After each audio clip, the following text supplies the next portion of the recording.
Welcome to the Enlightened Misfits podcast, a space for spiritual entrepreneurs who refuse to settle for anything less than their purpose. I am your host, Lauren Perlingi. After surviving a near-death experience and being declared gone for 3 minutes, I woke up with a mission to help women turn self-sabotage into self-compassion and fear into fuel. Here, we're going to dive into raw conversations, practical tools, and inspiring stories designed to help you break free from old patterns, claim your voice, and build a business that lights up your soul. If you've ever felt like you don't fit the mold, you're in the right place. This is where Misfits rise into their power. Welcome back to the Enlightened Misfits podcast, a space where we turn breakdowns into breakthroughs and help you build a life and business that actually honors your energy. I am your host, Lauren Perlingi, and today's episode is going to be deeply needed for every woman who has ever been or ever felt stressed out, overwhelmed, inflamed, or disconnected from her joy. The guest today has lived through the kinds of stories that most people never really talk about or publicly online or just publicly in general. From losing her farm, her health, her finances, her sense of self, and finding her way back to the path of the root cause, the healing, the daily rhythms, and the joyful living. Welcome, Janice. I'm so happy to have you here with us. Thank you, Lauren. Such a nice welcome. I'm happy to be here. Of course.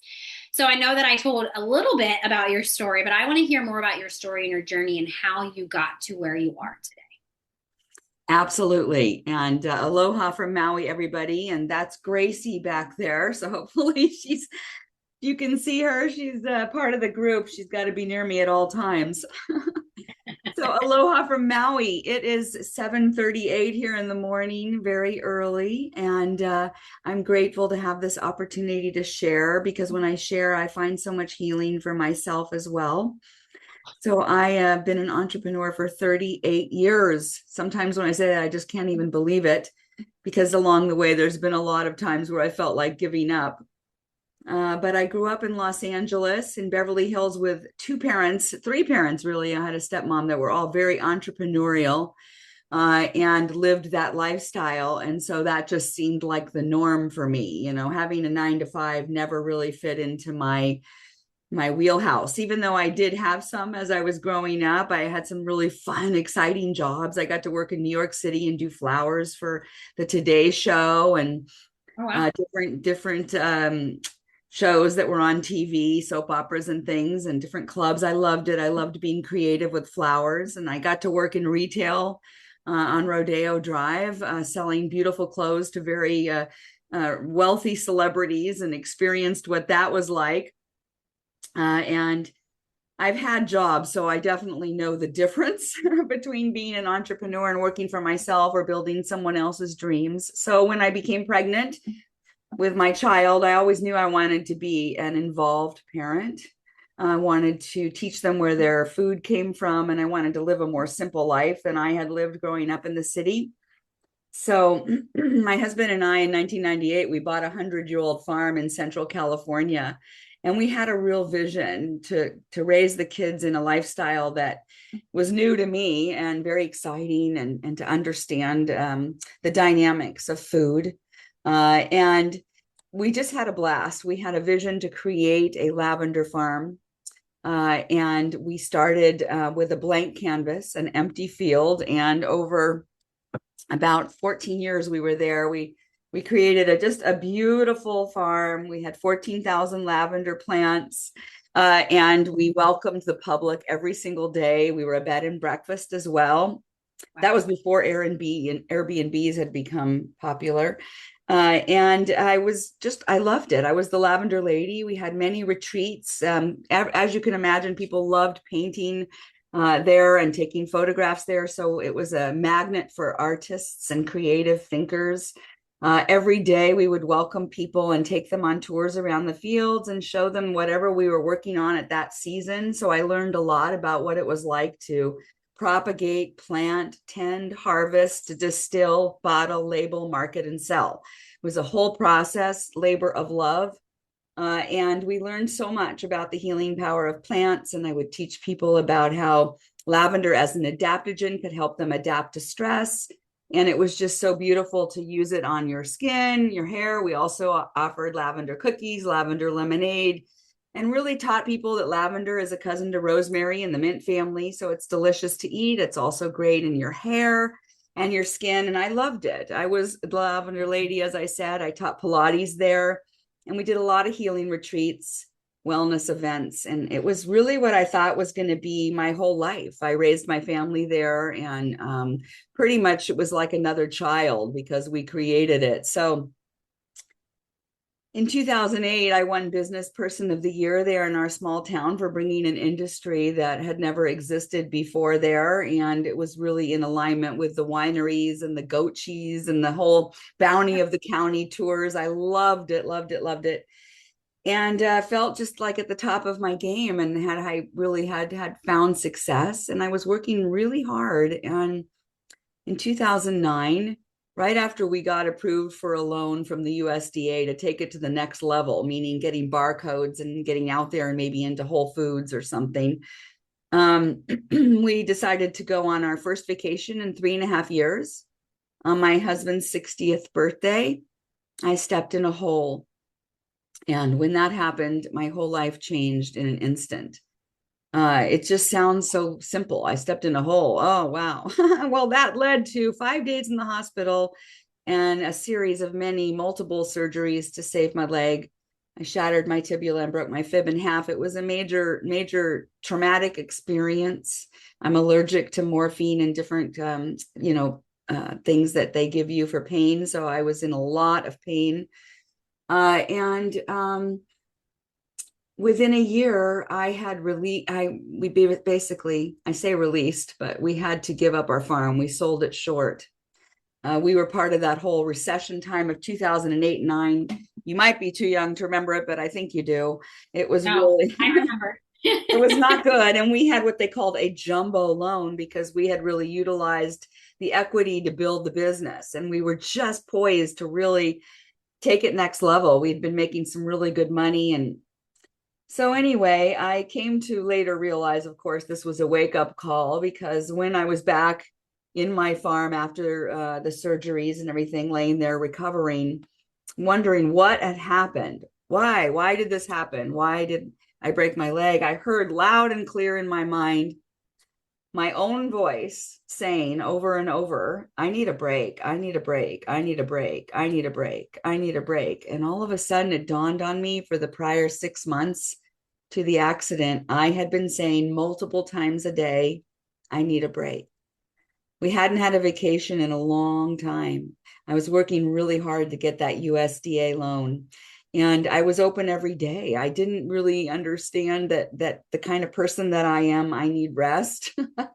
And I was really pushing because I wanted to be successful. And we just felt like we had made it. So it was really a wake-up call to understand the power of our words and what we're saying to ourselves every single day.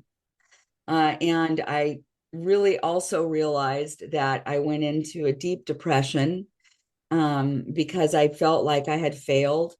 And I was really, ultimately after years of therapy, came to realize that I had to forgive myself, that this wasn't something that, I did on purpose, of course. And it was probably part of the plan. And I needed to slow down. And I probably wouldn't have been able, both my husband and I, to sustain that work level for like at my age now. So this was a few years ago, and I've been on a healing journey ever since. I put on 100 pounds of weight and depression after that. And for a few years was just pretty much had my head in a bong. And I say that because the only thing that made me feel okay was cannabis. I couldn't take medicine, and my body doesn't do well with things. And it was the only plant that gave me some relief. And, I was just out of it. I was depressed and eating and I felt like I had lost everything. Well, I'm so grateful that I had tools, I had done all these healing workshops and everything. So I had the tools. I had been telling people for years, that would come to my farm and they would say, oh, you're living my dream. You might want to do this. And I'd say, never give up on your dreams. My mantra was dream big. And I would tell them wonderful stories about my family and people in my life that never gave up, and they focused on their dreams and they achieved them. And so it took some coaxing, like I had to help myself. I had to coach myself back to remember that I could dream and that I could forgive myself. And so there were a lot of different healing modalities that I went through with the somatics and all different types of things, but I kept having these incredible skin rashes and everything. And your skin is your largest organ, and it is a leading indicator if there's something going on. So there was definitely something going on. The stress had really taken a toll on us from losing our farm, starting over with zero. And after having lived such a beautiful life and then living a really in trouble life, we were in trouble financially for sure. That stress took a big toll.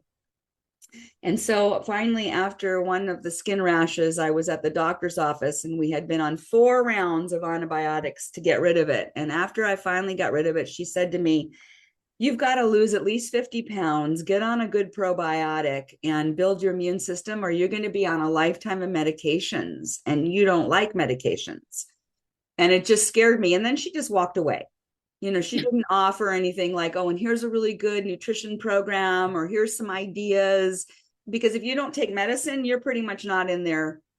They're not interested to help you. And unfortunately, that's sad. But I'm sure there's some out there that will, and naturopaths and people that are more aware. But gratefully, thankfully, right after that, I had been reintroduced to the system that I've been on ever since, that I had actually been aware of years prior, but I came into it so gratefully. I'm glad I did, because within 3 days, it was a plant-based system of really addressing what I do now and helping people address deficiencies, stress, and toxins, the 3 major things. When we do that, the magic happens, because when we don't, there's dysfunction. And so I started to address the deficiencies, and I started to do intermittent fasting that was botanically supported. I started back a lot with plants, and I was able to release that 100 pounds and feel better and really create a lifestyle for me, because as I was sharing that, I was able to also earn income. So my husband and I ended up, after a while, after some other little events that happened, we started full-time RVing around the mainland. And boy, was that fun. We did that for 3.5 years, and our RV was just, I loved it so much. And I got to go around and meet new people and be inspiring again. I felt like I had a way to share something that I could help people. And it just became this beautiful time. And then we ended up coming over here to Maui for 90 days for a project, and COVID hit, so we stayed. So I have been working as a nomad, literally, all over the country and world remotely now for all these years. And it's in giving back and inspiring other very stressed out, emotionally exhausted, tired entrepreneurs. These are my people. I can understand where they're at, and I can help people that have lost their clarity and their joyful energy. And I really found that, by finding your way back to yourself and forgiving yourself, it is such a great opener for more joy, right? And that's what I like to do, is help people have more joy. So that's kind of the story in a nutshell. But the bottom line is, all of us go through trauma in one form or another. And when we choose to do the work, the deep work, and it really starts, emotionally and mentally first. I had to go there first. I was actually able to release about 35 pounds quickly on the system, basically, and because I couldn't walk. But after that, it stopped, because I really wasn't able to make the jump to get back to wellness, to really release that 100 pounds, until I gave up the resentments and forgave myself. When that happened, the weight just fell off, because I wasn't carrying around the burden of shame and sorrow anymore. And I learned to deal with that grief through somatic movement and through plant-based wellnesses that I'm a big fan of, and just whatever it takes, to rest and acknowledging. And I got to tell you, this whole idea of human design, I love human design, because when you understand about human design, which I do, I'm a projector, and I'm very much need to take care of myself, as we all do. We are our greatest asset, Yeah. our greatest gift. And if we don't take care of ourselves, we can't do anything, right? Then we're really lost. So I learned how now at 62, still medication free, still relying on adaptogens and nootropics and plant wellness and helping others. And that's really what's been able to help me heal. Yeah. Well, I want to say your story is so beautiful and so powerful. And I know that every single person listening to this episode is going to be like, "Yep, that's me. Yep, that's me." I often hear people say a lot, I just want joy. I want, maybe they don't say those words, but like when they talk about feeling overwhelmed or feeling burnt out. And what my mind goes to is like, let's figure out the root cause to this. Because physically, emotionally, spiritually, like there's, and it's, you do that so beautifully in just everything that you said. So can you kind of tell us like that moment that you realized something has changed. I can't live like this anymore. Like, what was that energetic turning point for you? So maybe that could maybe give some like aha moments for the listeners that maybe are really in a situation that you have came out of. Well, I think honestly, it was when that doctor said that to me. It really was like a wake up call because I realized that I couldn't go on like that. 4 rounds of antibiotics and I don't do well with antibiotics either, and just not feeling well, all the dysfunction that comes along with that, and feeling so energetically down. I was tired of that. And so when she said that, I thought, okay, well then I'm just gonna, I always, all of my life, things have come to me that I've needed at the right time.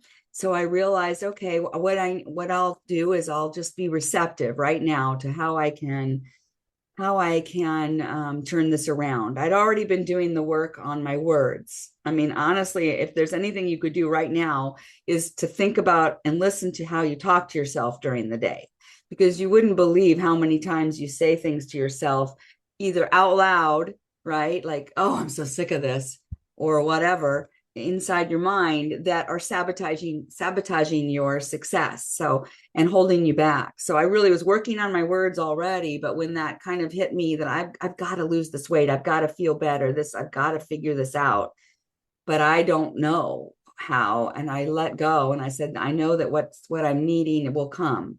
And then 3 days later, I was reintroduced to this system, and I was like, yeah, I did that before, and that's a good idea, and I want to do that. And it just fell into place, and everything just worked out. So it was really the first being aware, I'm in a bad place. I'm going to have to be on a lifetime of meds if I don't do something about this.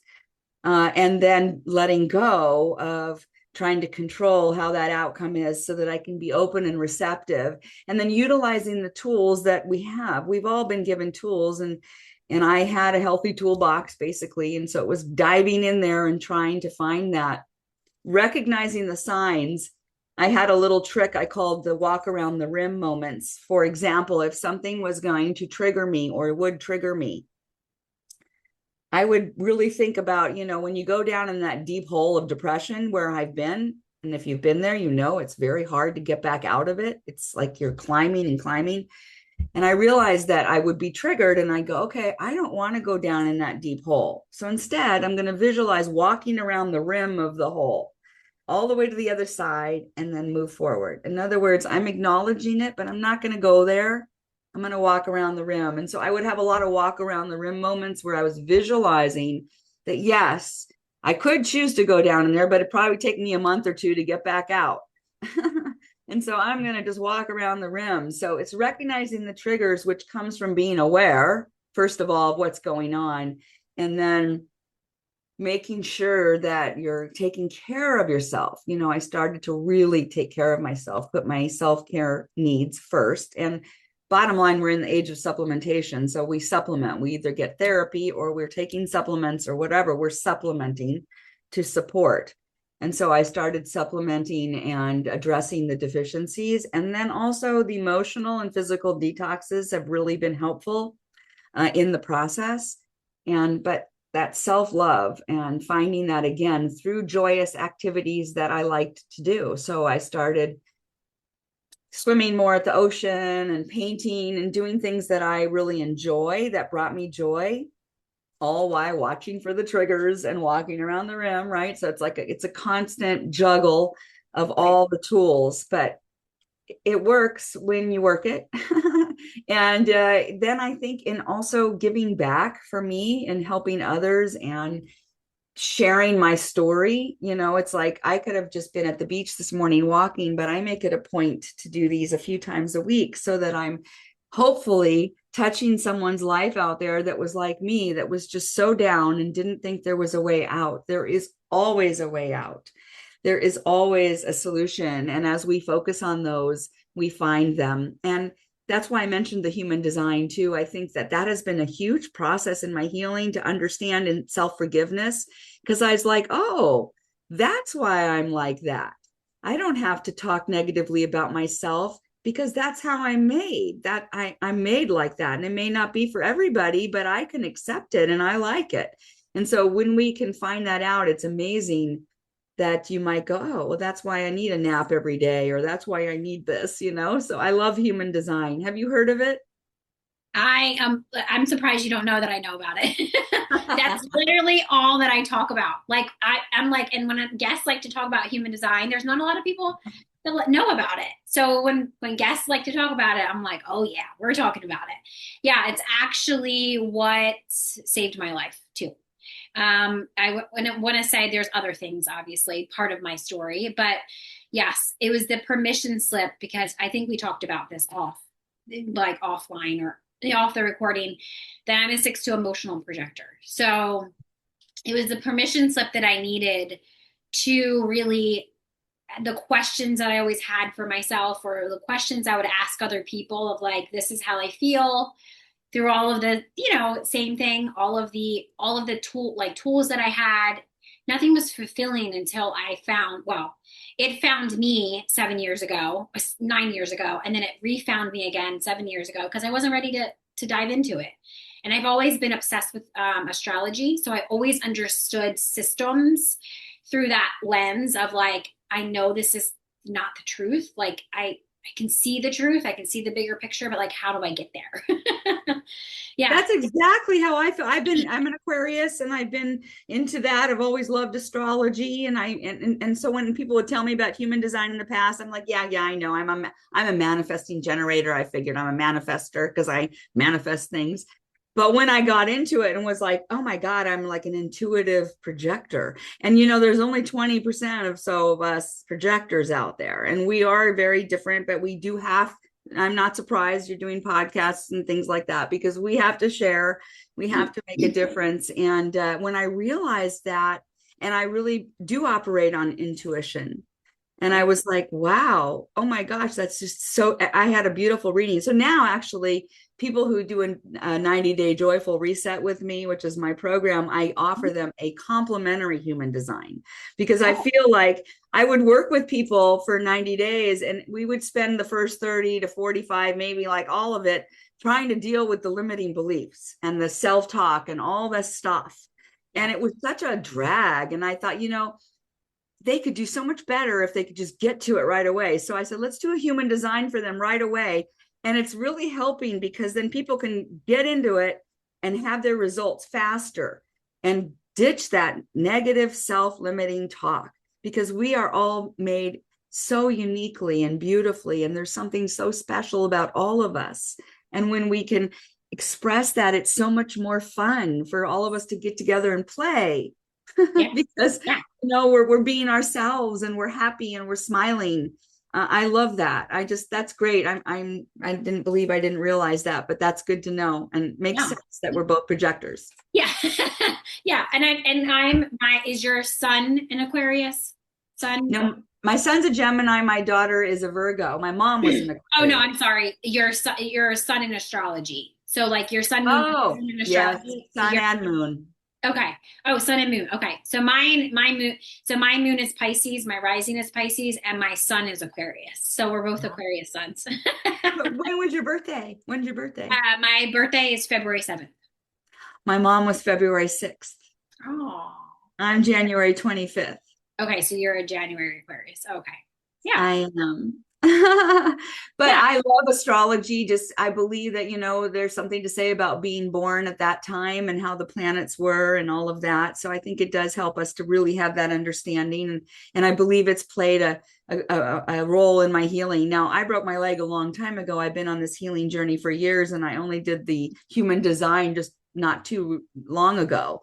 So, even though people are, way far down in their healing journey, they can still do their human design and be like, I always say it's the peak, like I always say if I could have a huge microphone to tell the entire world that like my free chart reading link, that just go do that and read it. Don't understand it. Sure, you can book a call with me, but just read that, do your own discovery. And I'm telling you, now, if you're going to be resistant to what you see because of how much you operate in conditioning and how much you like, even to like this, like even like to this, even me, like yeah, sure, I make things look easier, but it's because I'm so in alignment. I practiced this for 7 years. Literally, it's been a human experience of practicing my own human design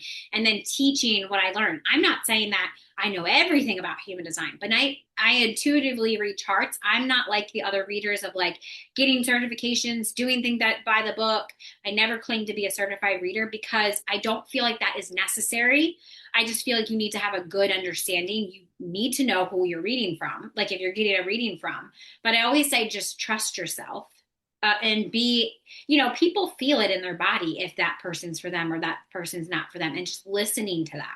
I think that that is huge. And it's literally the roadmap. Like you don't need anybody else to tell you what to do. You have it all within you. You just need a guide to guide you through what you need to go through, you know? yeah, I really liked the visuals too, the colors and everything. And one thing I was so impressed with, because I've always thought I was a little different. Entrepreneurs often feel like, maybe I shouldn't be doing this or I'm different. And I realized I have very strong entrepreneur lines. Like she was telling me that it was like she'd never seen it, like very strong entrepreneur lines. So I definitely, and I'm an entrepreneur. And I was like, okay, well, now I know I am an entrepreneur for Yeah. sure. I was It's made like, that way. yeah, it's like the permission slip, and it's like that more clarity to like you already know something, but then you physically see it. So you're like, can't unsee that now. That's just what it is. And that goes for anything, like through my own healing, even till now. Like, even if I know where I need to look in my chart, or, if I have my own mentor of like saying something, I'm like, oh, yeah. Yep, I'm in my shadow. And that's why I like Gene Keys as well, because I'm super involved, like probably the last year or so, super intrigued with Gene Keys, because the Gene Keys are, it shows you that lower vibration, which is your shadow. We all are there at some point and wherever we are, and then the higher vibration, or your gift, and then the higher vibration. So you just take that one gene key or that one situation, and that's how you elevate into higher frequency, because it's all about frequency. Like you're not always high frequency, but you're not always low frequency either. And it's like you have a gift in between the shadow and the higher frequency, which is why some people just like gene keys. I like both, and it's like that's kind of like how I steer, people, or like help people understand. I mean, to be honest, I could talk about human design forever, but it's like, for me, I had to figure out a way that I can tangibly just pull out things that will help people in that moment. So I literally will just say random stuff, and they're like, "Well, how do you know that?" I'm like, "Well, let me pull your chart and I'll show you." I And haven't it's done the just gene that. keys. I haven't done gene keys, so I'd like to talk more about that at some Yeah, point, because yeah, we I yeah. love that idea, and I'm very into frequencies. I'm also the practitioner here in Maui, at the Maui Singing Bowl. It is the largest bowl and only one of its kind in the world. You lay in a hammock And Oh, then wow. I strike it with this huge thing every 15 seconds for 20 minutes, and you get 1,000 frequencies at once. It is Wow. absolutely beautiful. So if you ever want to come to Maui I and do get in a singing one bowl, day. I love that. I'm very into frequencies and I understand frequency, and gratitude is such a high frequency. And I used to talk a lot about rose oil is the highest frequency oil. So using rose oil when you're feeling, practicing meditation or experiencing gratitude can really enhance that and make it even more powerful. But I love that you're into frequencies, and we'll definitely have to do another one on the gene keys so you can help me move into Yeah. that. I want to learn. We'll definitely have to connect more after this call because we definitely, love that. Yay. Okay. So, getting back to when you're rebuilding your health, this came up, especially has come up with a couple of my clients, and I know a couple of the listeners that listen to the podcast, about their finances and their whole identity and that mindset or that belief system that you were just talking about, like, before we started talking about human design. um, where was that required for you when you rose out of that? I don't rose out of that pit of like that stability and that leadership. What was like that mindset or that belief shift that was required for you to rise up out of your deep dark hole? Well, I think I was really holding on to this idea that as an entrepreneur, you're either rolling it or you're rolling in it or you're not. I would go through, I'd have a lot and then I wouldn't. And even at the farm, we'd have seasons. Of course, lavender season, it was just so busy. And then there was down seasons. And it seemed like, it was, I definitely was working hard to build that business and didn't really realize a lot of, let's go backtrack. I worked with the Small Business Administration for 1 year. I went every month and took a class on my business plan and how to build the business and all this. And that's what got me the loan from the USDA. And when I broke my leg, I got so resentful because I was like, wait a minute. In that whole year, nobody talked about what do you do if you break your leg, or what do you do if you have an accident, or how are you prepared, or what's your plan B? I mean, and I got kind of angry and resentful and felt let down and was like, why wasn't I better prepared? And why I had no idea this could be so devastating financially, because we ended up going bankrupt. And I faced multiple years with multiple 3-day notices. I had to go to soup kitchens. I had to get a job walking around with a cane for a while. I had a job, that was already so depressing, where I had to work for somebody else. And Yeah. at least I got it in a spa. I worked at a front desk in a spa in Laguna Beach, which was great because I could walk around the beach to heal and I could get saunas and massages and things. But money, right? And the whole energy around money has something I've been really working on in my healing process, because I did want to be self-employed. I don't want to work for other people. I like building my own dreams and making a difference and feeling like I have a purpose. And so I knew that I wanted to do that. I just felt like it was like I'd make some money and I'd have some money. And the next thing I know, I didn't have money. And then I'd make some money. So I had been searching out, working with self-hypnosis and money coaches, and cleaning up my money message, my money masterminds, working more on money as energy. And I have felt the results from that. I've always loved network marketing just because I like the idea that you're helping other people and you're also helping them make money. So I really wanted to be able to do something in that arena. Whereas other people in my family were saying, you should just refire up your real estate license, or you should get a real job where you're going to get paid what you're worth. And, people in my family that kind of poo-pooed what I did, it's like, oh, you're just a little entrepreneur coach thing or whatever. And I had that vision that I really wanted that lifestyle. And I feel like when I learned to really focus on that, as opposed to all the other stuff just fell in line. So I really learned to focus on my dreams by being clear with vision work, and, deep introspection about what I don't want and what I do want, and then focusing on what I want. And then it just seems to fall in line. Network marketing has been good to me, because I've been able to help other people. So I really feel like, as a woman, if we can be entrepreneurial and have a side gig, of some kind, right? Where we're making a difference and we feel joyful and a purpose, we can be better prepared for those things that happen. I just remember how helpless I felt.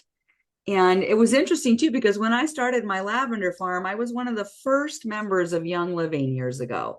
And their network marketing oil farm, and I loved it, you know, and I was one of the first, like one of the first 20. I mean, really early on. Had I kept that going and over the years, because I gave it up when I had the lavender farm, I had to focus on my business, and I would have lavender events there and bring my friends who did Young Living, but I didn't stay in. But had I stayed in, it's very possible when I broke my leg, I would have had a backup plan. I would have had something I could have fallen back on, but I didn't. And so I was sorry about that. So, you know, I was grateful to find something that I represent Isogenics, but I was grateful to find something that I could align with that was high frequency. That was really important to me.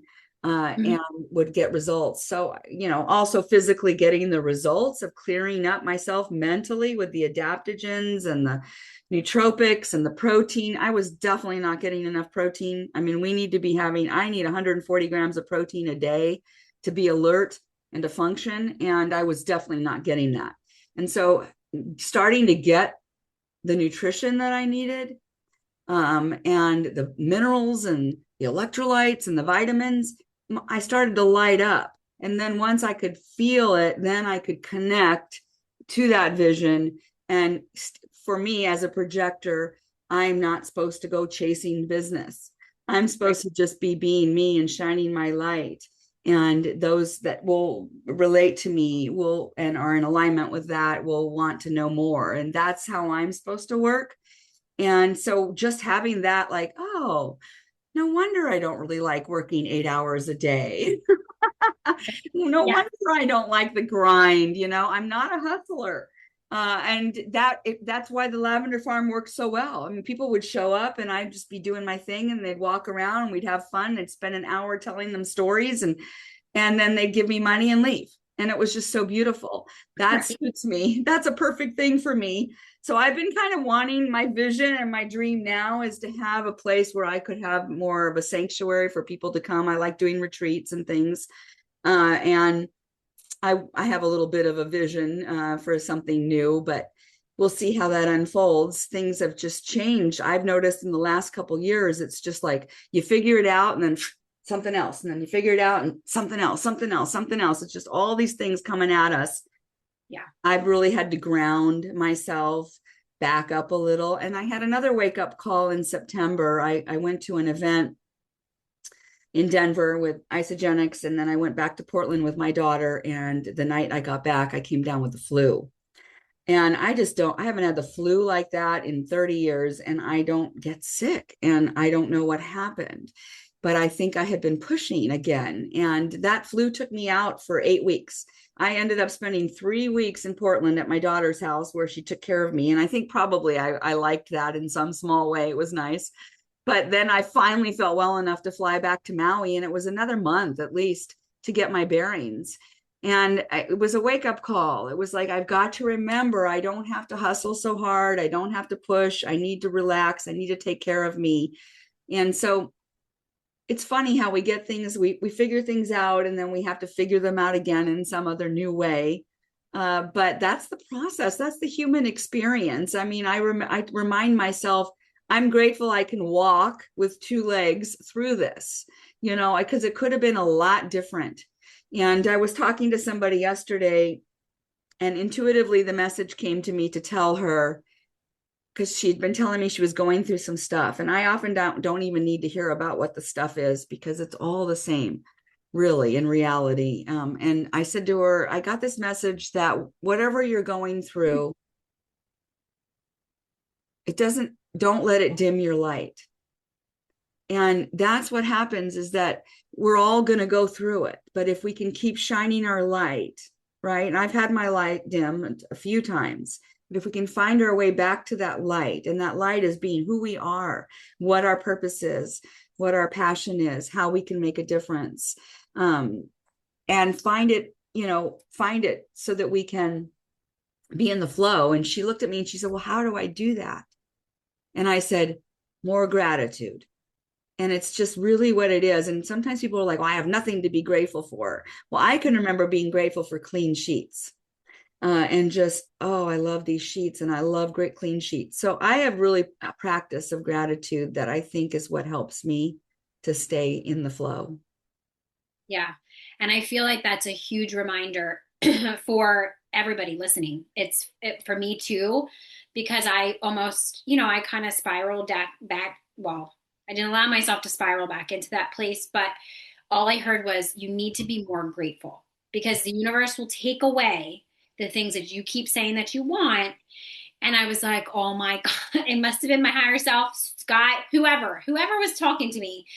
And I was like, I had to stop myself that I'm like, what was I like back in my journal or however you like, track all this negative self-talk or what you're saying or what you're speaking, a video that you're making, whatever. Just listening to that, I was like, oh my God, I keep hearing all the things that I want and I'm not hearing, what I desire or like what I'm actually like, I don't know, a car or like, warmth, or it's like that will get taken away. And then it's like, then you start to realize, oh, but I had that last week, but why don't I have it this week? And it's like, because you need to learn the lesson of being grateful. Like, and it's kind of like what I teach my daughter. She's, going to be 6 and, helping her understand that you want all this stuff. And, obviously she's growing into, a human and the human experience that the first level is wanting, like that wanting, that ego. This is what I want. This is what I need versus being okay with it. Obviously with her consciousness, I have to be very gentle with it, but like having her grow up to know that if I don't have it, I'm still safe. I'm still okay. This is not, I just can still dream, like that could still be a dream that you could have, So yeah, I think when we're in that, all of us, our humanness forgets to actually be grateful for what I didn't have or what I have now or whatever. If you look back, just self-reflection, it's the end of the year when we're recording this, just self-reflection to your entire year of what went right and what worked and what didn't work, because our brains are wired to focus on what's not working. So how can you focus on what's working? Because there's a lot of things right now that are working, Well, they say what you focus on grows. Right. And I'm just so grateful to say that I have adult children now in their 30s. I loved 6. The age 6 was great. I did substitute teaching in all their younger classes. I just loved those years. Yeah. But I'm grateful that they went through it with me. They know what it's like to struggle, and we all came together. We found out after I broke my leg, my mom had Alzheimer's. She moved in with us, and my son came, and my daughter's brother came back from the military, and we all moved in together. And we were living in Bend, Oregon, in one house. We're together as a family. They understood the power of family and connection, and we took care of my mom. I was changing her diapers all the way till the end. They watched that process.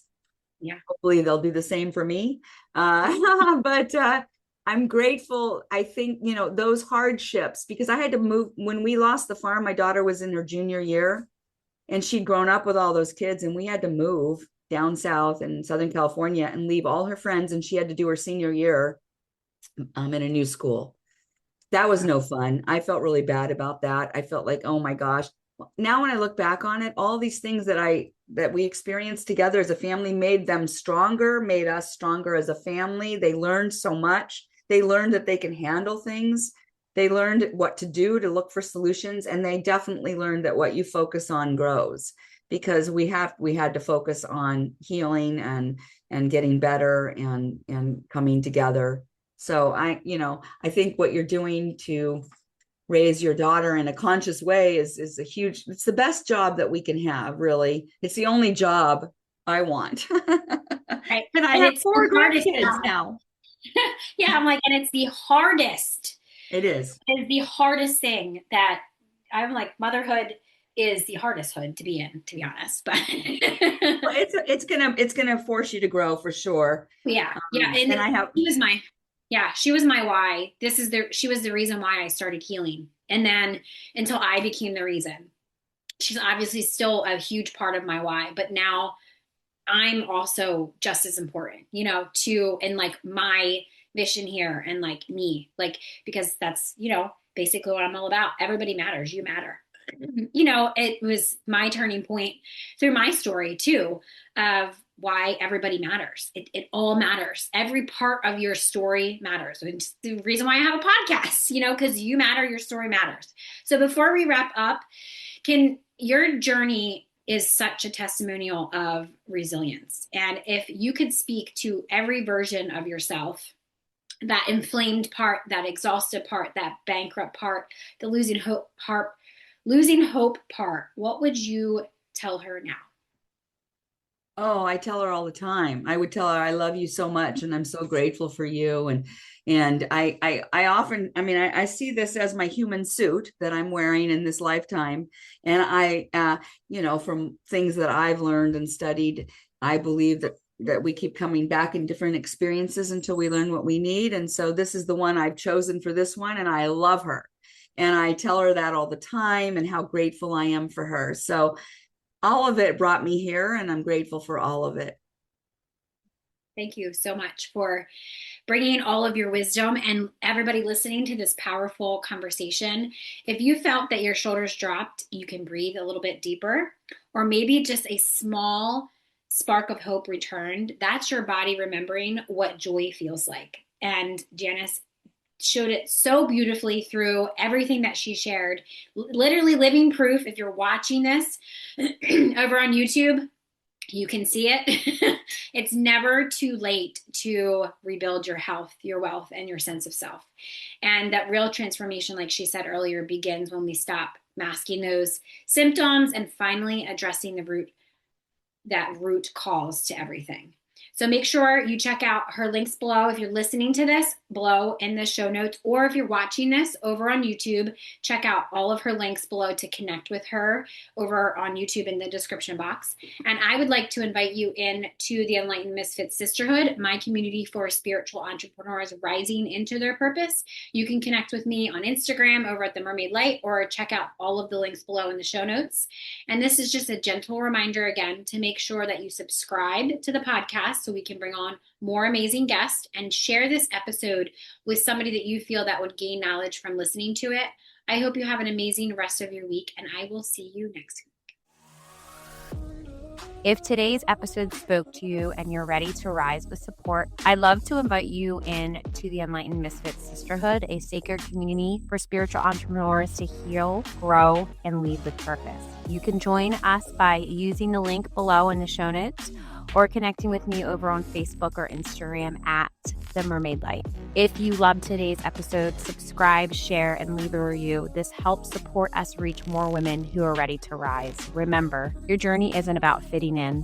It's about embracing the truth of who you are. Until next time, stay inspired, stay aligned, and keep creating your extraordinary path. This is Lauren, and you've been listening to the Enlightened Misfits podcast.